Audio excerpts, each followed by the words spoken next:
Olá, meu irmão e minha irmã, eu sou o pastor Irlan Melo e você está no Conexão com Irlan Melo, que hoje tem a honra de receber o pastor Anderson Lagner, pastor que é presidente do Verbo da Vida e também do Centro de Estudo Bíblico Rema. Pastor Anderson, obrigado pela sua presença. Pastor Irlan, que privilégio, que alegria estar aqui nessa tarde com o senhor e também com todos os telespectadores desse programa que tem avançado, tem crescido e tem alcançado muita gente. Obrigado pelo convite. Eu que agradeço, pastor. Um dos nossos objetivos aqui é contar as histórias, né, de homens e mulheres de Deus, desde a sua conversão até o momento, né, de maturidade espiritual, o momento que a pessoa está vivendo.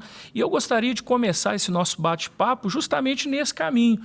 Como que se deu a sua conversão? Rapaz, então, Irlan, eu sou um homem hoje de 51 anos de idade, né, e eu nasci... A gente fala, nasceu no berço cristão, certo, né? Mas todo mundo que está nos ouvindo, a gente sabe que o fato de nascer no berço cristão não faz de ninguém um cristão. Existe um momento na nossa vida que a gente tem que realmente optar e entregar a nossa vida ao senhorio de Cristo, né? E isso aconteceu comigo na minha adolescência ainda. Eu frequentei muitos anos uma igreja batista ainda tradicional, muitos anos no bairro onde nós estávamos. E lá tinha um grupo de adolescentes muito unido, muito junto, e a gente fazia acampamento. Sabe aqueles acampamentos que a gente ia, passava? Sei exatamente. E era gostoso demais, né? E foi lá que eu conheci a minha hoje esposa, que é a Cíntia, a minha eterna namorada. E lá nesse acampamento foi um homem de Deus que pregou uma mensagem que eu ainda não tinha ouvido. A gente acostuma com o nosso pastor. Sim. E a gente está no dia a dia da igreja. Eu nasci, estava em todos os cultos. Ele pregou uma mensagem tão simples de Jesus naquela pesca maravilhosa junto com Pedro. E aquela mensagem entrou no meu coração de uma maneira completamente diferente do que eu já tinha ouvido. E naquele dia o Senhor falou comigo, chegou o dia de você entrar no meu barco. Uau! Eu tinha 9 anos de idade. Isso foi muito claro, portanto, isso marcou a minha vida. Foi algo que realmente eu percebi que naquele momento aconteceu algo dentro de mim e eu me entreguei ao Senhor, então, com 9 anos de idade, mesmo estando na igreja. E imediatamente você já se batizou? Já batizou? Então, na igreja batista onde eu frequentava, tinha um processo, precisava passar por uma classe, um tempo de estudo, mas eu logo me batizei com 12 anos. Certo. Durante esse tempo eu estava lá, servindo junto com os meus pais, naquela igreja local, junto com os adolescentes e crescendo também no conhecimento da palavra. Era algo tão gostoso a gente estar na escola bíblica dominical. Domingo às 9 horas da manhã, a gente se levantava. Obviamente, o gostoso era estar junto. Sim. E isso era muito bom. E o que eu percebo, já falando um pouco, né, fazendo um gancho daquilo que lá e aqui, se perdeu um pouco esse desejo de estar juntos, né? Dessa galera estar mais próxima um com o outro. Talvez a tecnologia, o celular e tudo que entrou nessa dinâmica da vida cotidiana tirou um pouco essa pessoalidade dos relacionamentos, né? Sim. E foi nesse lugar que eu me encontrei com o Senhor e encontrei com a minha esposa. Hoje nós estamos vendo, né, pastor, uma questão de... As pessoas estão muito individualistas, né? E as redes sociais, o celular, como você disse, ao invés de... Tem um objetivo de conectar as pessoas, mas acaba que essa conexão, por ser virtual, acaba separando, né, esse contato. Eu me lembro muito bem também da minha adolescência, minha juventude, na igreja, onde a gente se reunia bastante na casa de um, do outro, a gente orava junto e sempre estava fazendo as coisas junto. Hoje em dia parece que isso realmente está se perdendo, né? Isso é interessante lá na sua fala, porque a gente sabe, e como líder, nós precisamos promover situações para que a gente possa restaurar. Talvez a gente não consiga fazer isso na totalidade mais, mas restaurar parte desse tempo de comunhão, de ajuntamento santo, de estar junto com as pessoas. Eu vi uma cena certa vez, que as pessoas tinham marcado uma reunião eu não sei se era célula ou um grupo familiar, enfim, era um grupo de crentes. E ficava uma mulher na porta com uma bandeja. Assim, naquela bandeja inicialmente tinha nada. E o primeiro que chegou, ela falou, você tem que deixar o seu celular na bandeja. Agora, tu pensa o daquele jovem para tirar o celular, nem do bolso, é na mão, porque hoje ninguém anda com o celular no bolso. É verdade. Hoje o celular é aqui, e tem que deixar na bandeja. E aí ele segurou, foi resistente, mas ela falou, você vai entrar apenas depois que você deixar o celular. Aí você define o que é mais importante. Entendi. Estar junto com as pessoas ou participar de uma rede social distante. Cara, aquilo ali para mim foi um negócio maravilhoso. Então a gente tem que hoje criar alternativas para que a gente possa possibilitar esse ajuntamento, esse estar junto com as pessoas, sabe? Eu vejo, pastor, tanto do ponto de vista ministerial, né? Por exemplo, ninguém é impedido de levar o celular para a igreja. Só que muitas vezes, eu não sei se o senhor percebe isso, nós estamos pregando e as pessoas não estão prestando atenção, porque elas estão focadas, às vezes, no celular. Eu sou professor também, eu também tenho esse desafio na sala de aula. Eu não posso impedir os alunos de estar ali com o celular, mas eu preciso prender a atenção deles para que eles possam entender o que eu estou explicando, a matéria que eu estou passando. Verdade. Isso é um desafio dos tempos modernos. Como é que a gente vence isso? Além de estar no púlpito ministrando a palavra na igreja, eu também sou professor do Centro de Treinamento Bíblico Rema, que é um lugar onde ensina-se a palavra de uma maneira tão poderosa para edificar as pessoas. E eu estou numa sala de aula lá com 100, 200 alunos, e de repente você se depara com cenas como essa com muita frequência, né? Sim. Talvez você está lidando com um assunto importante do cotidiano da nossa vida cristã, e a pessoa está com o celular, ou está respondendo uma mensagem, ou até está vendo uma rede social naquele momento, sabe-se lá. Eu costumo dizer na minha sala de aula, quando eu estou ensinando, que as pessoas, quando sentem o celular tremer, dá comichão, né? Aquilo entra num nível de ansiedade, nível hard, porque o cara não consegue não deixar de ver o que aconteceu. Ele tem aquela atração e ele pega aquele celular para ver alguma coisa. Então, aí eu explico para os alunos. A distração é inimiga da unção. Nós estamos ministrando 40, 50 minutos. Pode ser que uma palavra que é liberada da minha boca em um instante seja exatamente aquela palavra que a pessoa precisaria para ter a resposta que ele tanto busca em Deus. E naquele momento, daquela palavra ser liberada, ele estava distraído. E porque ele estava distraído, ele perde a oportunidade de receber a resposta. Aí ele fica falando, Deus, mas você me esqueceu? Por que o senhor não me responde? É porque as coisas externas tiraram a atenção daquele que verdadeiramente deveria ter toda a atenção. Gostei da expressão. Então, a distração é inimiga da unção. Excelente. É isso aí. Como que foi esse processo de conversão muito jovem até o chamado ministerial? Como é que foi o seu chamado ministerial? Pastor, quando é que você descobriu que você tinha essa vocação? Eu acho que esse programa vai ter parte 1, parte 2, parte 3. Na realidade, eu comecei a minha carreira profissional, eu me formei em administração de empresas, né, pela Isabela Hendricks, e trabalhei por 18 anos na indústria farmacêutica, como representante de laboratório. Certo. Né? As pessoas me perguntavam, rapaz, você faz o quê? Eu vendo droga. E aí aquele espanto inicial sempre chegava, né?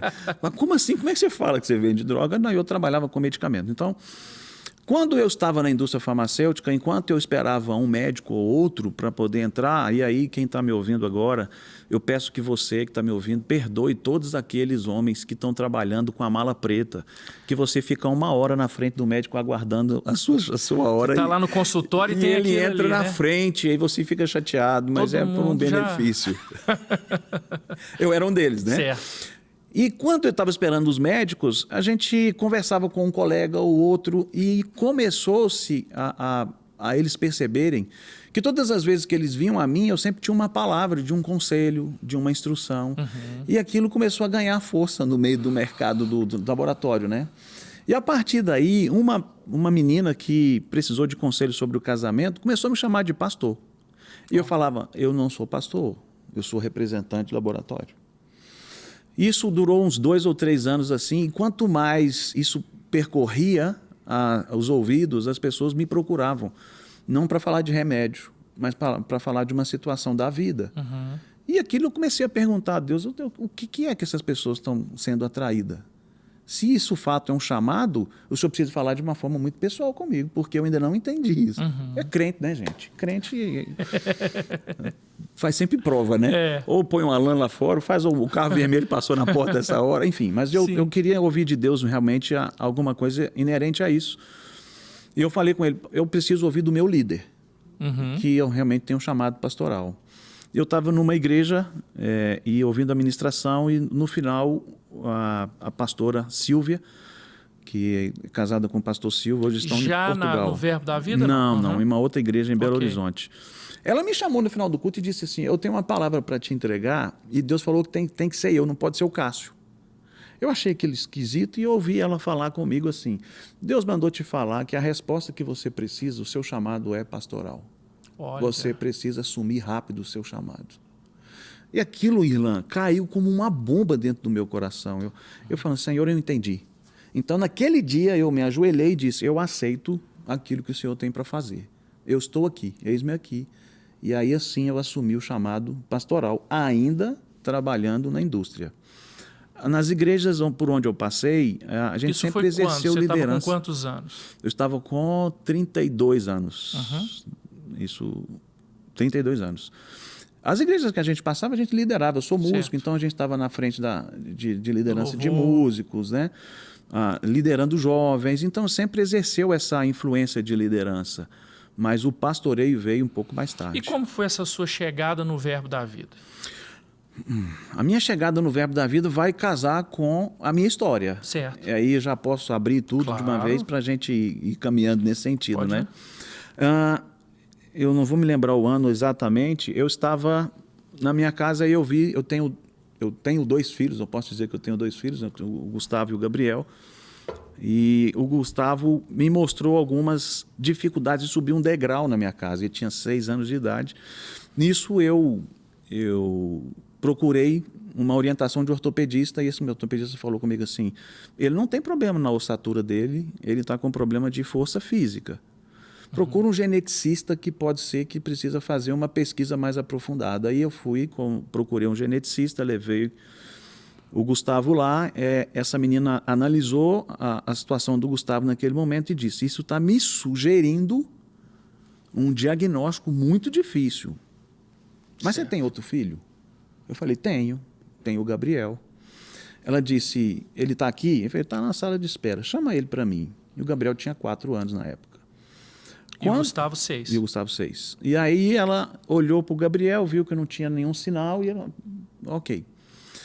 Se você quiser, a gente faz o exame de estratificação de DNA nos 2, porque o Gabriel tem 50% de chance de desenvolver a mesma coisa, porque é um problema no cromossomo X, e foi explicando aquilo, e como os 2 são homens, eu sugiro fazer nos 2. E assim foi feito. Nós levamos eles no SARA, foi feito um exame chamado de estratificação de DNA, demorou 40 dias. Nó. E naquela ansiedade. Nesses 40 dias, Irlan, tudo passava na nossa cabeça, né? E o diabo aproveita esses lugares para falar, agora não tem mais jeito, acabou, e pronto. E um senso de acusação sobre nossa vida, né? Mas nós esperamos os 40 dias e depois nós fomos chamados no SARA para entregar o resultado e realmente o resultado veio positivo para uma doença chamada distrofia muscular Duchenne. Duchenne é uma das formas mais graves da doença. Uma doença rara.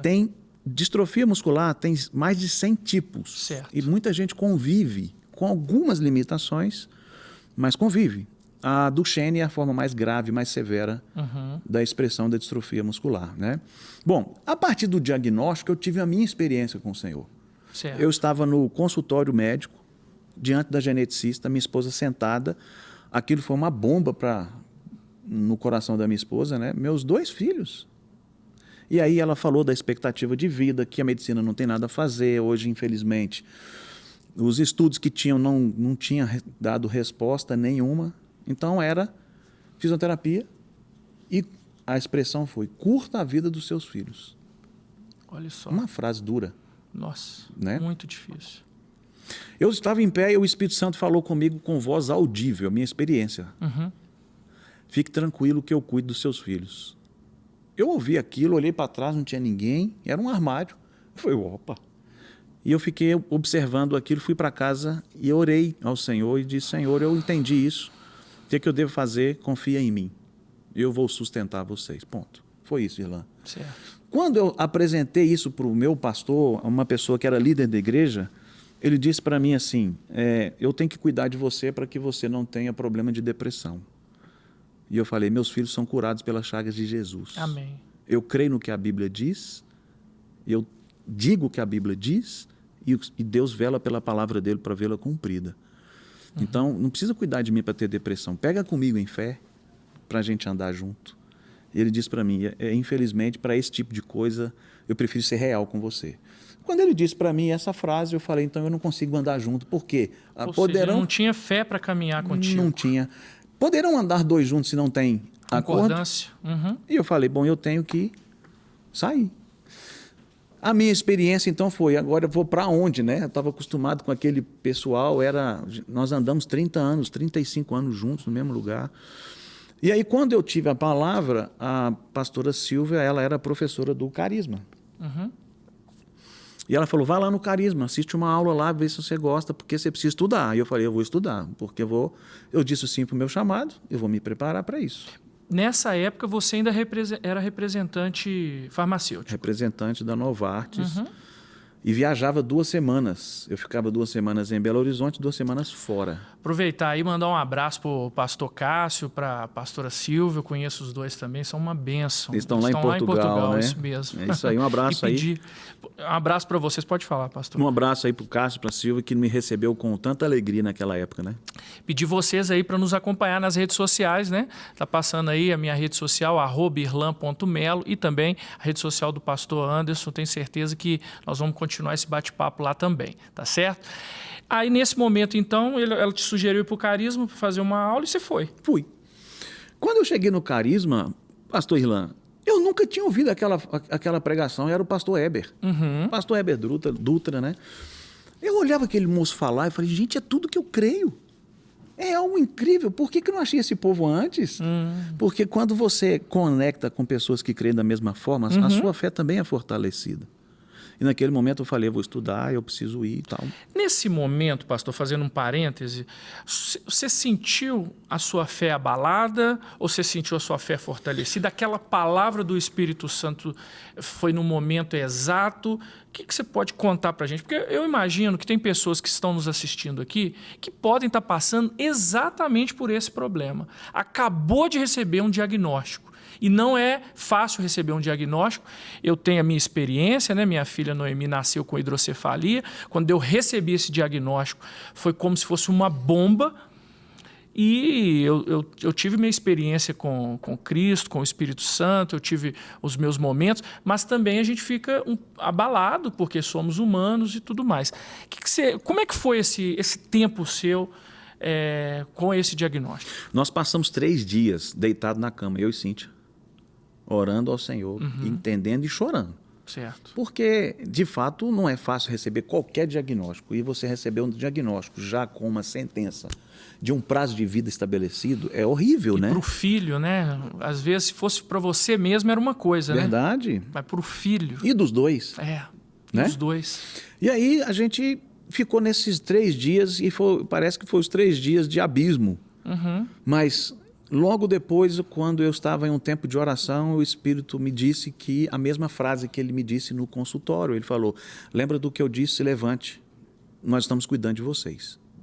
E a partir desse momento eu fui entender fé. Eu confesso, Irlan, que a gente fala, não, eu tenho fé, eu sou um homem de fé, eu sou uma mulher de fé, até que uma situação tão complexa bata a tua porta.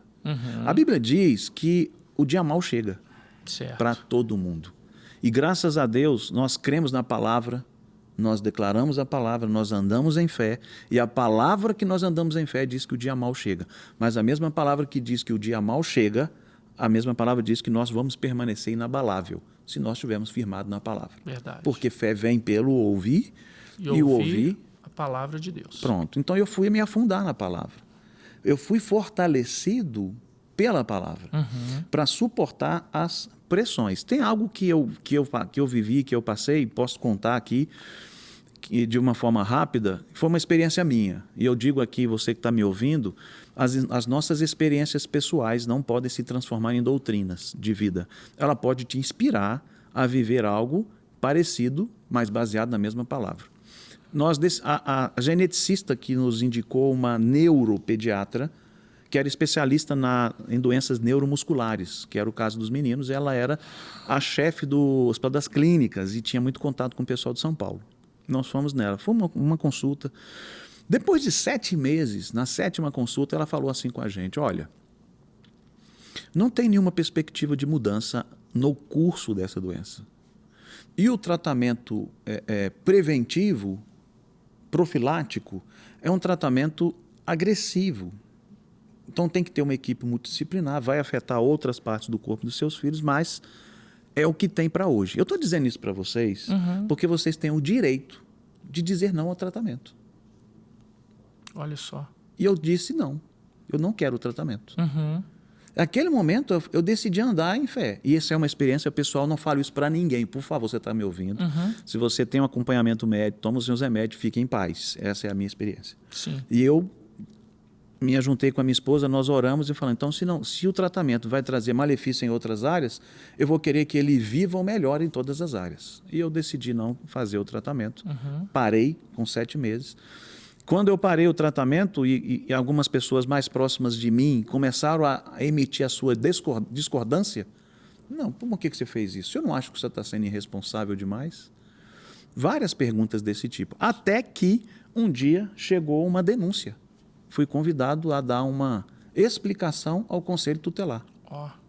Alguém próximo a nós nos denunciaram por abandono de incapaz. E eu então fiquei assustado com aquilo, mas eu documentei com todos os relatórios médicos, com todas as reportagens, com todas as pesquisas do mundo inteiro sobre o tema e fiquei durante 3 horas junto com o conselheiro tutelar, mostrando para ele cientificamente o que significava a doença e qual era a proposta de tratamento, os benefícios e as dificuldades de cada tratamento e as decisões que cada médico nos deixava tomar. Sim. E eu mostrei para ela que tudo isso, eu fiz isso tudo pautado na ciência, eu sou representante de laboratório, o meu laboratório é suíço, ele disse que lá na Suíça não tem nenhum tratamento para isso, porque se tivesse, eles estariam prontos a levar os meus filhos para lá, porque eu acionei. Então não tinha jeito. Aí depois de 3 horas, o que eu ouvi da conselheira tutelar isso aí só pode viver em fé. Olha só. Pronto, aí eu disse para ela, essa foi a minha decisão. E se você compactua com isso, você entende que um pai e uma mãe, debaixo de uma pressão como essa, debaixo de um diagnóstico como esse, e percebendo tudo isso que a medicina pode dizer, foi uma decisão difícil, não foi confortável, mas ela aconteceu. E aí você conheceu o Verbo da Vida. Aí eu fui, do Carisma, eu conheci o Rema. Ah, sim. Eu fui ver o Rema também, eu estava decidindo por onde estudar, e quando eu cheguei no Rema, eu vi que o Rema tinha associação com a Igreja Verbo da Vida. Certo. E eu, então, ingressei no Rema em 2009, fui estudar no Rema e assim também fui servir a Igreja Verbo da Vida em 2010. Eu cheguei no Verbo da Vida em 2010. E lá que você foi consagrado no Ministério Pastoral? Lá fui reconhecido. Eu fui consagrado sim. por Silvia e Cássio, lá na época que eles entenderam isso. Sim. E lá no Verbo da Vida eles me reconheceram como um chamado pastoral também. E eu comecei então a servir como pastor auxiliar. Essa questão dos seus meninos, você descobriu, um tinha 6 anos e o outro 4 anos, né? Isso já se passou quanto tempo? Então, o Gustavo tinha 6 anos, ele nasceu em 99, então foi 2007. Então foi 2007 que eu recebi o diagnóstico deles. Então tem 17 anos. 17 anos, que tudo isso, que a gente vem lidando com isso. E nesse tempo, pastor, você entrou para o Verbo da Vida, sua família ali. Qual é o papel da igreja quando se tem uma situação em que a medicina realmente não tem o que fazer? Qual é o papel da igreja nesse momento? Pastor Irlan, então, o papel da igreja em momentos como esse, o primeiro é o acolhimento. Sim. É trazer essas pessoas para perto e não deixar ela desesperançosa com uma negativa que veio de uma área que eu creio que é uma extensão do braço de Deus para a humanidade. A medicina, eu creio que ela vem de Deus. Se o homem não vai dar glória para ele, é um problema do homem, né? Então, a igreja precisa acolher, precisa trazer para perto e precisa dizer, existe solução. A gente precisa apresentar como crentes o que a Bíblia diz. Sim. E a Bíblia diz que Jesus foi aquele que curou todas as enfermidades. A Bíblia não cita nem as enfermidades, com raras exceções, da cegueira, da lepra e algumas outras do fluxo de sangue. Mas, de uma maneira geral, em Mateus capítulo 8, vai dizer que afluía grande multidão para Jesus. E ele meramente com a palavra curava todos. Você tinha vários tipos de enfermidade naquele todos ali. Então, a primeira coisa, a igreja precisa acolher e dar para essa pessoa a expectativa daquilo que a palavra ou que Jesus é capaz de promover. Porque senão ela vai ficar com a negativa da medicina e para ela a vida perdeu o sentido. Sim. Que sentido tem eu viver se eu vou ficar esperando a morte chegar? Né?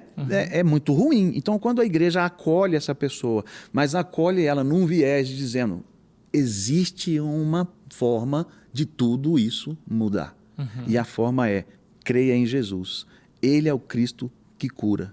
Ele traz mudanças. E quantas pessoas a gente convive na nossa caminhada cristã, pastor Ilan, que já experimentaram cura? Sim. A questão é que muitas vezes a gente utiliza talvez uma experiência negativa de uma pessoa que não teve sucesso, crendo que teria, e transfere isso para nós ou para outra pessoa, dizendo, fulano viveu isso. Você já reparou que quando às vezes a gente recebe uma notícia ruim, um diagnóstico difícil, sempre, eu vou usar essa expressão e por favor me entendam, né? Sempre vem um enviado de Satanás para dizer assim, meu tio teve isso, morreu. Meu avô passou por isso, morreu também. Será que a nossa fala deveria ser uma fala que traz esperança ou desesperança? Certo. A experiência do outro é dele. Eu não posso transferir a experiência que o outro teve e dizer que vai ser a mesma que eu vou ter ou que eu, como pastor ou líder, transferir isso para outra pessoa. Não é justo. O que eu tenho que dizer é, Jesus Cristo levou sobre si todas as nossas enfermidades. Creia e você vai receber aquilo que Cristo já fez por você. Você está comigo? E a gente traz isso para perto. O papel da igreja é ensinar a palavra, é mostrar a verdade da palavra, é fazer com que essa palavra gere fé no coração dessa pessoa e a fé torna tudo possível. O senhor já é uma pessoa que caminhou muitos anos no Evangelho, eu também. Esse ano estou completando 35 anos de batizado. Então a gente viu as fases da igreja, né? Sou de um tempo onde a pessoa dizia assim, hoje eu estou com uma dor de cabeça, eu vou na igreja que eu quero receber uma oração. Sim. Hoje eu ouço muito isso aqui. Hoje eu não vou na igreja não, porque eu estou com dor de cabeça. E muitas pessoas que estão confiando muito mais... Eu também quero deixar isso bem claro, que eu não estou abrindo mão da medicina, não é isso, não é? Dos tratamentos. Mas tem muitas pessoas que têm muito mais fé no tratamento, no médico humano, do naquele que é o médico dos médicos. Ou seja, no poder que existe... Poder curador. De cura, né, da palavra de Deus. Né, na própria palavra diz, alguém entre vós está doente, não é? Chame os presbíteros. Chame os presbíteros, que vai orar. Então, assim, será que isso é uma falta de ensino da igreja? Ou o mundo está conseguindo fazer com que nós percamos a nossa fé? Como é que você enxerga isso? Se é que você enxerga dessa forma. Eu tenho visto isso, né? Pois é, pastor Ilan, isso é uma coisa muito séria que a gente percebe hoje no meio cristão. Eu acho que isso independe de igreja A, B ou C. O que a gente tem que entender é o que a Bíblia diz. Certo. Eu sempre digo isso, sabe, pastor Ilan? Bom, o que a Bíblia diz a respeito desse tema? O que Jesus tem a nos ensinar a respeito desse tema? E eu costumo dizer, quando eu falo de cura, né, especificamente tratando da área, eu costumo mostrar para eles um paralelo. E você que está me ouvindo agora vai ouvir e vai perceber isso também. E também eu não elimino, como o senhor está falando, a questão da medicina. Certo. Eu vou voltar a dizer, tem grandes médicos que são crentes e utilizam da ferramenta que Deus deu a eles para promover cura na vida das pessoas. E eles são usados por Deus de uma forma extraordinária. Sim. Mas vão ter momentos em que você não quer procurar um médico. Mas olha, eu quero mostrar aquele que vai para o médico. Eu vou para o médico porque eu estou sentindo tal dor. E eu costumo dizer, as pessoas dizem assim, a minha rinite, a minha enxaqueca, a minha gastrite, a minha labirintite. É minha. Mas Jesus não levou para a cruz? Então nós não temos que carregar isso. Embora isso esteja constante no nosso corpo, a Bíblia diz que ele levou no Calvário, deixou na cruz. Ele levou. Não é nossa, mas ele pode tirar. Então, quando você vai ao médico, você senta e aqui vai uma fala aí da minha experiência, né? Médico vai examinar a pessoa e a medicina diz que o exame clínico, toque, ele sempre é soberano, né? O médico vai te avaliar, vai te examinar. Depois desse tempo que ele fez isso, ele senta você numa cadeira e pega uma folha e vai escrever. Qual é o seu nome? Anderson. Anderson Lagner. Ok. Então, Anderson Lagner. Para isso que você tem que ir na farmácia, vai comprar o remédio tal, vai tomar ele de 3 vezes ao dia, de 8 em 8 horas. Não tome mais porque pode te dar um problema. E além desse, você vai tomar esse aqui também. São 2 medicamentos, um você toma de 8 em 8, outro você toma uma vez por dia. Pronto. Eu tenho um papel escrito por alguém me orientando a fazer alguma coisa. Certo. A minha atitude define se eu tenho fé no que esse cara falou ou não. Sim. Eu posso sair do consultório e ir para minha casa e não comprar o remédio. Sim. Mas se eu criar no que aquele médico disse para mim, eu vou sair do consultório dele com aquele papel e vou direto na farmácia e vou tomar o remédio. Por quê? Porque eu acreditei num papel que alguém escreveu e que diz que vai fazer bem para você. Certo. Eu acho interessante que as pessoas acreditam mais num papel escrito por um médico do que aquilo que Jesus escreveu na sua própria palavra. E Jesus disse, busque a mim, venha a mim, eu estou pronto para te trazer alívio, cura, liberdade, paz. Rapaz, se eu cresce na Bíblia, da mesma forma que eu cresço numa receita de um médico, eu acredito que muita gente já estaria experimentando cura divina já faz tempo. E essa é a minha palavra para você que está me ouvindo nesse momento. Utilize a palavra como um receituário. Beba dela, coma dela 3 vezes ao dia, 5 vezes ao dia, 2 vezes por dia. Mas deixa essa palavra entrar dentro do teu coração, na tua vida, e essa palavra promove cura nas suas emoções e em qualquer parte do teu corpo. Romanos 8:11, posso ler um versículo? Claro. Então, Romanos 8:11 vai dizer, se habita em vocês o mesmo Espírito que ressuscitou Jesus Cristo dentre os mortos, esse mesmo Espírito, ele vai trazer vida, ou ele vai vivificar o vosso corpo mortal. O que eu entendo com isso? Eu entendo que Jesus, enquanto estava morto, todos os seus órgãos parou, porque ele morreu de fato. Com certeza. O corpo dele parou de funcionar. Verdade. Foi sepultado e o coração não batia, o sangue não corria, o pulmão não fazia.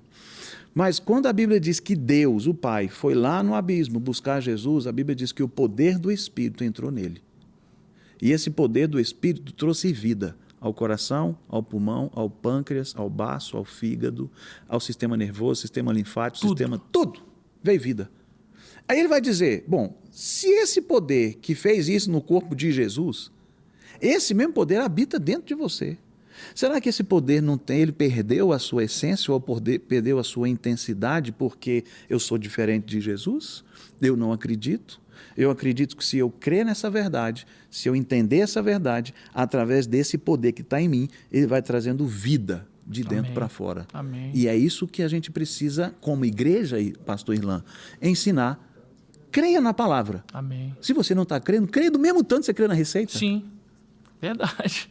Ó, você que está nos acompanhando aí, talvez você é um empresário, você tem algum problema em relação à receita, eu quero te indicar o meu amigo Dr. Rafael Bittencourt, da RB Consultoria.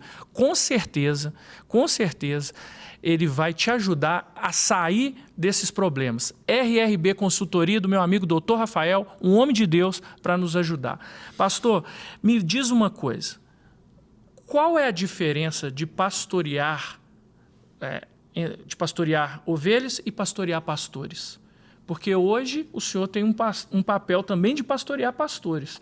Qual é a diferença? Rapaz... Se é que tem, não sei. O senhor foi muito guiado nessa pergunta. Na realidade, o pastorear ovelhas é uma necessidade que parte das ovelhas, né? Normalmente, você, quando está à frente de uma igreja, você é acessado. Eu sempre digo isso para as pessoas que estão debaixo da minha liderança. Eu sou um pastor acessível. Eu não sou um pastor que fica atrás. Tem algumas ovelhas que gostam. Mas o senhor não me ligou essa semana. O senhor não foi lá tomar um café comigo. Muito carente. A gente vai. Mas elas não podem se tornar tão dependência. É o que eu creio, tá bom? Sim, claro. Você que está me ouvindo. Então, eu faço com que eu me torne acessível para todas as ovelhas. Então, a ovelha vai trazer uma necessidade, um problema, uma dificuldade, e vai buscar em nós, líderes ou pastores, uma palavra que possa dar um norte para ela. E eu sempre digo que um pastor não domina ninguém, né? Com certeza. O pastor orienta, o pastor inspira e o pastor mostra pela palavra algumas coisas que ele não está vendo no calor, nas emoções, quando aquele turbilhão de coisa passa na cabeça, ele não consegue enxergar talvez algo que está tão simples na frente, né? E quando você vai conversar com o pastor, você tem essa possibilidade de ajudá-lo a resolver. Uhum. No caso de pastores, não. Porque dificilmente um pastor busca essa ajuda. Existe eu não sei se é um orgulho ou algo no coração do pastor que ele quer sofrer as coisas sozinho. Isso é natural. Então, para a gente pastorear pastores, a gente precisa ser um pouco mais invasivo. Talvez numa pergunta. Falou, cara, está tudo bem? Está tudo bem com a tua família? Está tudo bem com as tuas finanças? A gente precisa disso. São áreas da nossa vida que a gente tem que ter cuidado. Dinheiro. Eu li certa vez um autor de um livro grande chamado Em Busca de Timóteo. E ele vai dizer que 3 coisas destroem o ministério. Os 3G. Grana, garota e glamour. O sucesso, mulheres e dinheiro. Então são áreas que a gente precisa cuidar uns dos outros. Certo. E dificilmente um pastor vai procurar, eu não falando que não é todos, né, pastor Ilan, mas dificilmente um pastor procura o outro para dizer, rapaz, estou debaixo dessa pressão aqui, você consegue me ajudar? Não. Então pastorear pastores, ele precisa de uma dose, de um pouco mais de insistência em perguntas, de insistência em estar junto, para entender se realmente precisa ou não de uma intervenção, de uma orientação, de um auxílio, de algo que você possa fazer para evitar que algum dano possa chegar ou dar um norte para que aquilo que ele está querendo para acontecer, ele possa acelerar processos, né? Então, para mim, nessa posição, essa diferença, a ovelha acessa mais, o pastor precisa ser acessado, porque às vezes ele quer ficar mais resguardado. Às vezes tem medo de alguma coisa que é a sua dificuldade ou a sua fraqueza ser exposta. E ele vai perder uma referência, ele vai perder talvez a confiança das pessoas, e isso realmente retrai muita gente. Isso é um dificultador que a gente tem para liderar pastores, né? Pelo que o senhor está falando, e assim, eu compreendi bem, no caso das ovelhas, né, você tem que ser acessível, mas no caso do pastor, ele tem que sentir a confiança daquele que está o liderando para que ele possa... Porque, você pensa comigo, ao mesmo tempo, ele quer se abrir, mas por outro lado ele fica imaginando assim, mas será que se eu falar isso, eu vou continuar tendo a mesma confiança que ele tem em mim? E aí talvez ele vai se resguardar e ele não vai expor o que ele deveria expor até para ser curado em determinada área que pode acontecer, não é? Então, assim, se ele tem essa liberdade, se ele tem essa acessibilidade em relação à sua pessoa, fica mais fácil de poder ter esse diálogo e esse pastoreio, não? Isso é uma construção, né, pastor Ilan? Com certeza. Esse demanda tempo, né? Isso. Esse relacionamento, essa confiança, até mesmo o medo da exposição que pode acontecer. Quantas vezes a gente ouve de alguém que foi falar no gabinete de liderança e isso se espalhou rapidamente, né? E existe o risco, infelizmente, e isso retrai os pastores de se abrir com outros. Mas eu, mesmo assim, pastor Ilan, eu entendo que hoje em dia isso é tão necessário. A gente vê tantos pastores sofrendo, a gente vê tantos pastores passando por situações difíceis e não consegue se abrir com alguém e acaba a sua saúde é prejudicada por conta disso, né? Por isso eu quero incentivar você, procure ter essa comunhão, esse relacionamento com pessoas que você tem apreço para que você possa ter abertura nisso aí. Pastor, assim, normalmente o que a gente percebe é que os pastores são muito sozinhos, né? E a gente vê, infelizmente, casos, inclusive, de suicídio, né? Infelizmente. Por quê? Talvez porque ele não tinha essa liberdade ou não tinha uma pessoa que pudesse ter esse tipo de comunhão. Então, assim, realmente é necessário que os pastores, quem está numa posição de liderança, tenha com quem desabafar, com quem compartilhar as suas dificuldades, até por conta de uma saúde mental. O senhor falou aí, um pouco antes, dessa experiência que o senhor teve em relação ao seu filho, de ouvir a voz de Deus. o senhor considera essa a sua maior experiência com Deus ou o senhor teria uma outra experiência com Deus para compartilhar conosco aqui hoje? Rapaz, a maior experiência que eu tive com Deus foi com o Gustavo. Sim. Dentro disso tudo, o Gustavo foi se desenvolvendo, o Gabriel também foi se desenvolvendo. O Gustavo ele perdeu o andar, né, com 11 anos. Então o Gustavo foi para uma cadeira. O Gabriel começou a desenvolver a partir do 8º ano dele, 2 anos depois do Gustavo, Gabriel. E o Gabriel, então, foi vendo a cena do irmão andando na cadeira de rodas e ele perguntava: e aí, pai, eu vou sentar numa dessa também? Nossa. Tu pensa nisso, pastor Irlan? Meu Deus. Essas expressões. Mas eu falava com ele: fica tranquilo, filho, Jesus está cuidando da gente. Era a resposta que eu dava. Até que um dia eu coloquei os 2 filhos para ir... Eles estudavam no Colégio Batista, lá na Floresta. Certo. Né? Nessa época, foi 2015, o Gustavo e o Gabriel já estavam numa cadeira, já os 2. E eu levei os 2 para o Colégio Batista. No caminho, na Tereza Cristina, o Gustavo falou comigo assim: pai, eu estou com um pouco de falta de ar. Eu falei: ué, ele tinha acabado de sair de uma gripe. Eu falei: ué, filhão, deve ser alguma coisa com a gripe, né? Mas eu sou curado. Jesus está cuidando de mim. Porque essa frase eu sempre disse para eles. E aí fui com eles. Quando eu cheguei na porta do Colégio Batista, ele falou: pai, eu estou com um pouco mais de falta de ar. Eu falei: então tá bom, filho, eu vou descer seu irmão e vou levar você para o hospital. Naquele momento eu comecei a acelerar os processos, desci o Gabriel. No que eu desci o Gabriel, ele falou comigo assim: pai, eu já estou com muita falta de ar. E eu fechei a porta naquele momento, saí do colégio, subi na rua, eu acho que é Varginha o nome da rua, no Colégio Batista. Quando eu estava subindo a rua, o Gustavo começou a falar comigo dentro do carro assim: pai, eu estou indo embora. Eu não consigo mais respirar. Uau. Me ajuda, meu pai. Jesus não deixa eu morrer. Jesus não deixa eu morrer. Aí eu vi a voz só indo embora. E quando eu olhei no retrovisor, a cabeça já tinha caído para o lado e ele estava apagado. Meu Deus. E eu e ele dentro do carro. E eu comecei a segurar no volante e ir falando com Deus: Deus é vida. Me ajuda a chegar em algum lugar. E eu fui ali perto, o hospital mais perto do Hospital Belo Horizonte. Corri no Hospital Belo Horizonte e cheguei gritando que era emergência. Veio 2 enfermeiros com a maca.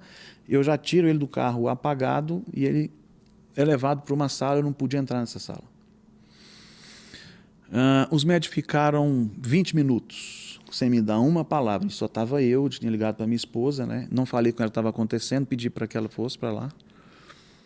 E aí o médico saiu lá de dentro e falou: eu consegui, ele voltou. Mas qual que é o problema dele? Aí eu disse, ele tinha um diagnóstico assim assado, e ele começou a sentir um pouco falta de ar hoje. Ele está tendo uma embolia pulmonar. Eu falei: e aí consegue reverter? Ele voltou, mas a pressão não está ainda equilibrada. Vamos esperar. Aí ele teve outra parada. E ele voltou de novo e falou: ele teve uma segunda parada e a gente voltou. E aí, nesse intervalo, já estava um monte de gente da igreja, várias pessoas lá com a gente. E uma pessoa me chamou no canto, pastor Irlan, e ele disse assim para mim: você precisa soltar o Gustavo. Eu perguntei: soltar do quê mesmo? Para ele fazer aquilo que ele quer fazer. Irlan, pensa numa palavra que entrou igual uma faca no meio do meu peito naquele momento. Eu peguei a mão de Cíntia, levei ela para o carro e falei assim: vamos soltar o Gustavo. E eu orei ao Senhor. Falei: pai, meu filho, eu amo ele, mas eu libero para ele fazer o que for melhor. Ponto. E voltei para o hospital. No que eu entrei, o médico já estava me procurando. Cadê o pai do Gustavo? Cadê o pai do Gustavo? E era eu. E ele falou comigo assim: ele teve a 3ª parada e essa vez a gente não conseguiu reanimá-lo, não. Naquele momento, Irlan, tu pode pensar, isso era 9 horas da manhã. Naquele momento, um misto de coisas passou pela minha cabeça. E as primeiras coisas foi a condenação de todas as decisões que eu havia tomado. Sim. Primeira coisa.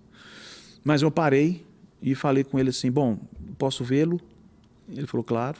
E eu fui lá, me despedi do Gustavo, naquela maca, e disse para ele que eu amei ele até aquele dia e eu nunca deixaria de amá-lo como meu filho e honrar a vida dele aqui nesse tempo.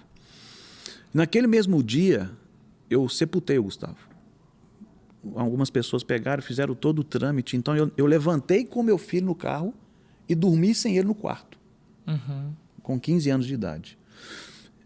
Essa foi uma experiência que eu vivi, pastor Irlan, que eu aprendi e entendi o que é eternidade. Eu estava chorando certa vez e uns 2 dias depois, sentado numa escada lá em casa, eu falei, Deus, eu vou falar daquilo que eu conversei com Deus. Que conversa que é essa? Que negócio que é esse? Eu prego fé, eu ensino a Bíblia, eu falo que Jesus cura, eu fiz tudo isso e o meu filho morreu. Como é que eu vou pregar a palavra? Como é que eu vou voltar lá na frente da igreja agora e falar a mesma coisa? E aí o Espírito Santo me chamou num canto e teve um bate-papo comigo. E essa foi uma experiência incrível. Porque ele disse assim, bom, então você prega a palavra baseado nas suas experiências? Ou você prega a palavra porque você acredita no que você prega? Uhum. Eu falei, eu prego a palavra porque eu acredito no que ela diz. Então não faz sentido você me questionar se você vai ou não pregar a palavra, porque eu te chamei para isso. O seu chamado não foi sepultado com teu filho. Uau. Passado mais 2 dias, eu voltei a questionar e saber o que eu tinha que fazer, como é que ia ser as próximas etapas. E aí veio uma senhora me procurando e disse assim, Anderson, eu quero dizer uma coisa para você, que eu tive uma experiência com o Espírito Santo essa noite. Ele mandou te dizer. O Gustavo nunca precisou das pernas físicas dele para cumprir o propósito de Deus. Uhum. Saiba que o Gustavo cumpriu o propósito dele. E algumas semanas atrás, eu estava num ambiente, eu não sei onde é que eu estava, numa igreja ou num bate-papo, e surgiu um jovem e que veio me dar um abraço. Eu não fazia ideia quem era aquele jovem. E ele foi lá, me deu um abraço e falou, o senhor não me conhece não? Eu falei, rapaz, assim, é muita gente, talvez a sua fisionomia não me é estranha, mas eu realmente não sei. Eu estudei junto com o Gustavo, seu filho. Eu quero dizer para o senhor que o Gustavo era o meu melhor amigo. Oh. E ele me ensinou muita coisa do que o senhor ensinava para ele. Olha então eu só. sou muito grato à sua vida por ter ensinado para o seu filho, porque o que eu aprendi foi através da vida dele.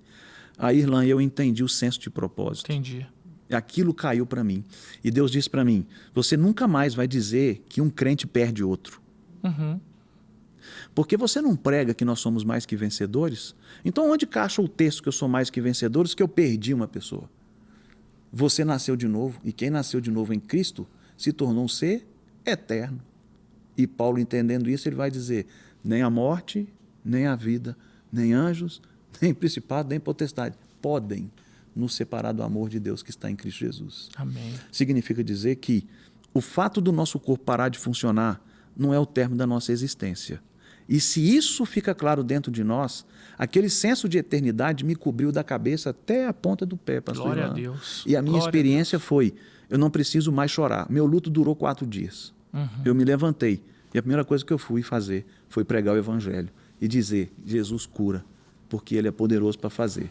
As minhas experiências, sejam elas positivas e negativas, não invalidam a palavra. Certo. Então o que eu prego é o que a palavra diz. Glória a Deus. Pastor, nós temos aqui um quadro de pastor para pastor e de ovelha para pastor. Então, tem uma pergunta que uma ovelha ou um pastor enviou para você. Eu queria que você escutasse aí e respondesse para a gente. Vamos ver. Olá, irmãos. Meu nome é Marcelo Barros. Sou um dos pastores auxiliares aqui no Verbo da Vida Belo Horizonte. E hoje estou aqui para fazer uma pergunta ao meu pastor. Pastor Anderson Laigner, conta pra gente qual que é o papel da igreja na política e como ela deve exercer esse papel. Um grande beijo a todos. Olha aí, pastor Marcelo Barros. Conheço. É um grande pastor auxiliar, realmente faz um trabalho magnífico com a gente lá. Bom, o papel na igreja da política é um outro programa, né? A gente vai esticar bastante tempo aí, né? Tá acabando. Durante muito tempo, pastor Irlan, eu percebi, crescendo no meio da igreja, anos, né, dentro da igreja, que aquela frase que diz, igreja e política não se misturam, igreja e futebol não se misturam, essas coisas, né? Isso foi afastando o povo de Deus de se interessar por algo que é bíblico. Verdade. Se nós formos na etimologia da palavra eclésia, era uma assembleia de pessoas que se reuniam num lugar, homens acima de 23 anos, que tivessem servido no sistema militar, que iam definir sobre coisas a respeito do reino, ou da cidade, da Grécia, daquele lugar. Aquilo era um grupo político. E aí Jesus vem e diz, agora, Pedro, eu vou fundamentar aquilo que será a minha eclésia. Porque os homens e a Grécia têm a eclésia para definir as coisas que são terrenas, mas eu vou estabelecer a minha eclésia para definir as coisas que são espirituais. Então, a igreja, ela nasce de uma constituição política, de que a função da igreja numa sociedade é definir quais são os parâmetros éticos, morais, comportamentais, para que as pessoas tenham uma vida saudável. Primeiro, no primeiro vínculo, que é a família, dentro da sua família, uma família equilibrada nos moldes da palavra, e esse comportamento familiar se expresse por toda a comunidade onde ela está inserida. Então, para mim, hoje, nesse âmbito que nós vivemos, a importância que tem a política na igreja, ou a igreja dentro da política, precisa ser revista por muitos líderes. Eu, particularmente, sempre instruo a minha igreja a considerar importante o fato de poder participar de um pleito. A gente está vendo países hoje que isso não é possível. O cara não pode nem colocar a vontade dele para escolher um governante. Verdade. E nós temos essa habilidade. Então a gente precisa realmente parar de falar, meu voto é de qualquer jeito, eu vou fazer o que o outro está fazendo, e ter a nossa responsabilidade pessoal com aquilo que cabe a nós enquanto pessoa cristã e enquanto instituição dentro da sociedade. Eu vi um rapaz falando uma coisa muito interessante. Muitas vezes a gente pensa a política como alguém que assume uma vaga, seja de vereador, deputado estadual, deputado federal, um governante de uma cidade ou de um país. Isso é uma posição política.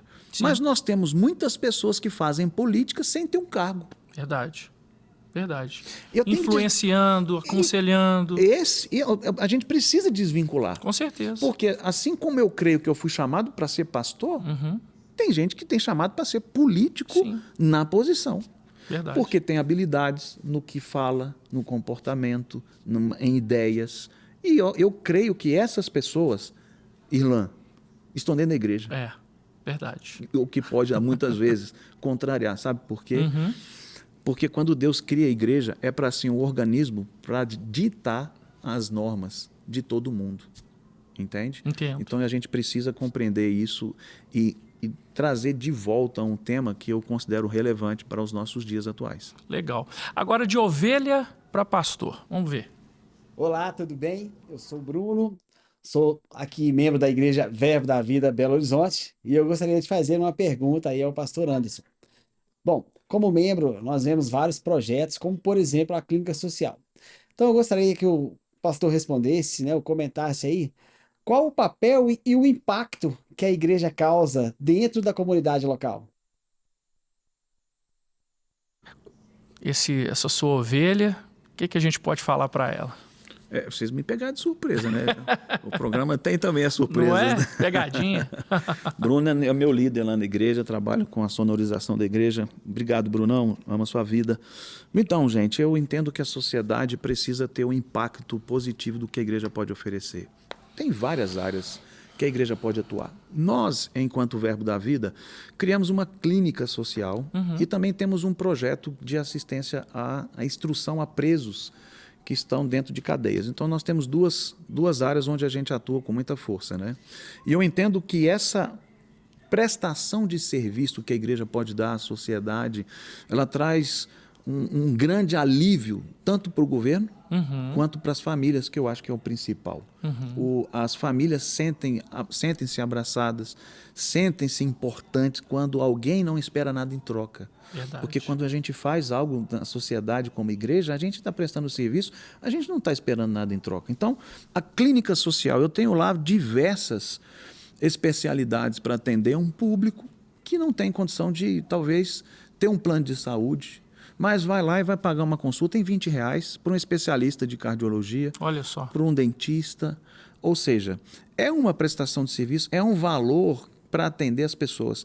Só que o vínculo, ele não é apenas o vínculo de resolver a questão da saúde das pessoas. Porque a gente pode até oferecer a cura de uma doença, fazer um tratamento que seja um sucesso. Mas se a gente deixa essa pessoa embora sem aceitar Jesus, lá na frente não tem benefício. Porque o maior milagre que uma pessoa pode experimentar chama-se novo nascimento. Então, quando a igreja ela oferece algo que vai atender uma necessidade natural de uma pessoa, de uma família, de alguém que está necessitado, eu não posso ir apenas para oferecer, eu vou entregar aquilo, mas tem algo maior que a igreja leva, que é a palavra de Deus para resolver definitivamente outros problemas que ela está passando, mas que ela não dividiu com a gente. Então, o papel da igreja dentro da sociedade na prestação de serviço, ele é muito relevante e eu considero valoroso todas as igrejas que, de alguma forma, pastor Irlan, acessa a sociedade, seja na marmita de madrugada, no cuidado com os mendigos, no trabalho com as mulheres que vivem na rua, entende? Eu sempre entendo que isso sim é ser igreja. A igreja que ela está dentro de um bairro, o bairro precisa sentir falta. Ser transformado, né? Quando ela muda de lugar. Com certeza. Cadê aquele povo, cadê aquela igreja que estava aqui? Agora, se o bairro fala assim, graças a Deus a igreja saiu dali. Tem alguma coisa errada, né? Pelo amor de Deus, né? E não é só a questão do material, é o espiritual. É por isso que essa clínica ela faz o material, mas também está preocupada com o espiritual. Pastor, olha, passa rápido, nós estamos chegando no final, mas não antes de te pedir para que o senhor possa deixar uma mensagem. Eu tenho certeza, pastor, que assim, muitas pessoas que estão participando aí conosco estão impactadas com o seu testemunho. Eu creio assim, que o senhor deu uma demonstração muito grande assim, de realmente de confiança em Deus, né? Acredito também que, dependendo das suas escolhas, o senhor poderia ter ido por um outro caminho, o caminho realmente da depressão. Então, a sua escolha foi uma escolha muito acertada. E assim, eu sei que esse programa vai impactar muita gente pelo seu testemunho, mas eu gostaria que você pudesse deixar uma mensagem, não somente para a sua igreja, mas também para todos que estão nos acompanhando aqui, porque eu sei que esse programa vai longe, né? Então, você possa deixar sua mensagem aí de encerramento para todos. Eu quero agradecer mais uma vez, pastor Irlan, pelo convite de estar aqui e dizer a você que está me ouvindo que não desista dos seus sonhos e não olhe para as circunstâncias achando que é a palavra final. A palavra final vem sempre do Senhor. Por isso que é importante você se dedicar a estudar a palavra. A prosperidade do ser humano não é a quantidade de dinheiro que ele recebe. A prosperidade do ser humano é quando ele tem uma vida abundante em todas as suas áreas, seja na família, seja com os filhos, seja na sua saúde, seja na sua realização profissional, enfim, um conjunto de áreas. E para que eu possa viver dessa forma, eu preciso conhecer as Escrituras, porque quando eu conheço as Escrituras, eu vou me encontrar nela e a partir dela, as minhas decisões, a minha conduta e a minha vida é completamente transformada. Aos meus irmãos da Igreja Verbo da Vida, vai o grande beijo aí do pastorzão. Eu não poderia deixar de dizer para vocês o quanto eu amo vocês, o quanto vocês são relevantes para aquilo que eu tenho exercido em Deus. Eu queria te pedir uma coisa. Pois não. Como convidado, olha que ousadia. Pois não. A gente conversando antes, você citou uma estatística que me chamou a atenção. Sim. Sobre os homens que deixam a família quando recebem um diagnóstico difícil como eu e você recebemos, né? É verdade. Essa estatística é quanto mesmo? Mais de 75% dos casais se separam, com normalmente o homem abandonando o lar, quando se descobre um filho com deficiência, com uma doença rara. Infelizmente, é uma estatística que nós temos aí no nosso país. Isso precisa mudar, né? Eu faço um desafio a você, que é homem que está ouvindo isso, que está provavelmente recebendo algum diagnóstico em algum momento. A melhor forma de se resolver isso chama-se unidade. A Bíblia vai dizer, é quando existe unidade, é que ali o Senhor ordena a bênção. Então, ao invés de se separar, se una mais. Fortaleça os seus laços com a sua esposa, com o seu marido, e se una no propósito, dizendo, o diagnóstico do médico não é o fim. Eu posso viver algo sobrenatural. E eu creio que você vai viver isso. Amém. Pastor, muito obrigado. Eu que agradeço. E eu creio que esse é o primeiro de outras oportunidades que nós vamos estar juntos. Receba aí meu abraço, a igreja também. E as portas estão abertas, viu? Obrigado. E para você que está nos acompanhando aí, eu quero deixar Gálatas 6:9. E não nos cansemos de fazer o bem, pois o tempo próprio colheremos se não desanimar. Não desanime. Continue firme e continue também aqui com o nosso programa Conexão com Irlan Melo, todas as quartas, com reprise às segundas, aqui na Rede Super. Um grande abraço, que Deus te abençoe.